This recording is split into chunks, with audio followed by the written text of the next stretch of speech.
Sinibak na sa pwesto ang driver ng PNP Coaster na pumasok sa EDSA busway at nakabanggaan ng isang bus. Pinagpapaliwanag siya ng LTO at iniimbestigahan din ng NAPOLCO. Nakatutok si Ian Cruz. Hulikam ang isang coaster ng PNP na nag-swerve mula sa outer lane ng EDSA Cubao papasok ng busway alas 5 ng hapon nitong Biyernes. Sa bilis ng pagsingit, nabangga ito ng paparating na pampasaherong bus. Nagpreno po ako, kaso po hindi po talaga siya kinaya dahil sobrang dikit po yung pasok po niya sa carousel. Pag pinihit po ko po yung manibela pakaliwa, baka sumalpok po ako sa island at madisgrasya po yung mga pasahero ko. Yung pong iningatan ko po, yung mga pasahero kong nakatayo po doon na sa bus. Nag-viral pa ang ilang videong kuha ng mga sakay ng bus. Kabilang ang pagkumpronta ng pulis na driver ng coaster sa nakabanggaang tsuper ng bus. Bigla-bigla kayong pasok. Oo, nakuha pa yung Saka hindi lisensyo. nila link to, kuya. Galing ko sa labas. Gamitin na naman yung uniforme nila. Mamadali pa naman kami. Pagkatapos po nung bangga, kinukuha po yung lisensya ko ni sir, yung nagmamaniho po ng coaster. Sabi ko po sa kanya, hindi ko po ibibigay hanggat wala pong dumadating na enforcer.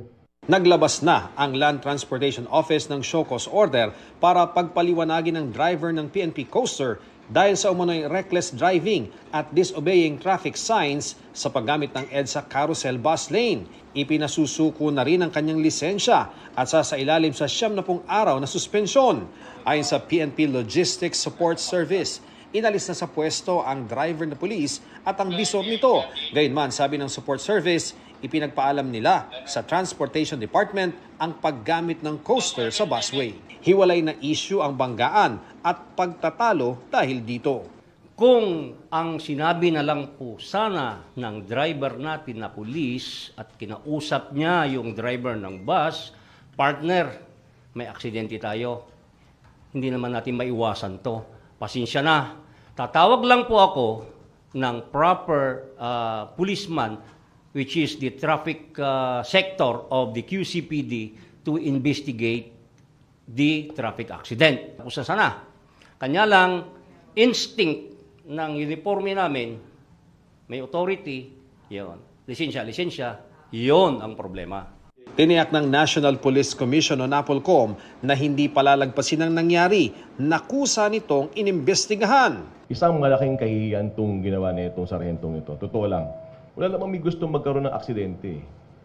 Pero ano ba naman yung nagpakumbaba na lang tayo na nagsabi na lang tayo ng sorry at dahil tayo naman ang may kasalanan. Humihingi po ako, sir, ng taus-pusong pasensya po sa nagawa kong kamalian. Sa lalong-lalo na po sa driver ng bus, inaamin ko na mali yung pagka-swerving ng sasakyan, na yung coaster ng PNP papunta sa kaliwa. Ang sa akin lang naman po ay kukuha lang po ako ng mga pasahero kasi po nakatasking po ako sa libreng sakay nung araw na yan na programa po ng DOTR. Hindi rin nagustuhan ng NAPOLCOM ang report ng Traffic Sector 3 ng Quezon City Police District na nagkaroon ng amicable settlement o nagkaareglo ang parehong panig. Kayo ba, nung nag-iimbestigahan, meron na ba kayong kasunduan na magkanya-kanya lang kayong bayad? Wala po sir, wala pong nagkaroon ng ganong usapan. So sinasabi mo, itong report na to ay mali? Mali po yan. I'm instructing the EMIS to issue a show cause order against Police Lieutenant Colonel Joseph Geoffrey Lindon Pilim. Explain why no charges should be filed against you for a bogus report. Sinisika pa naming makuha ang panig ng pulis na gumawa ng report. Ian Cruz, Nakatutok, 24 Oras.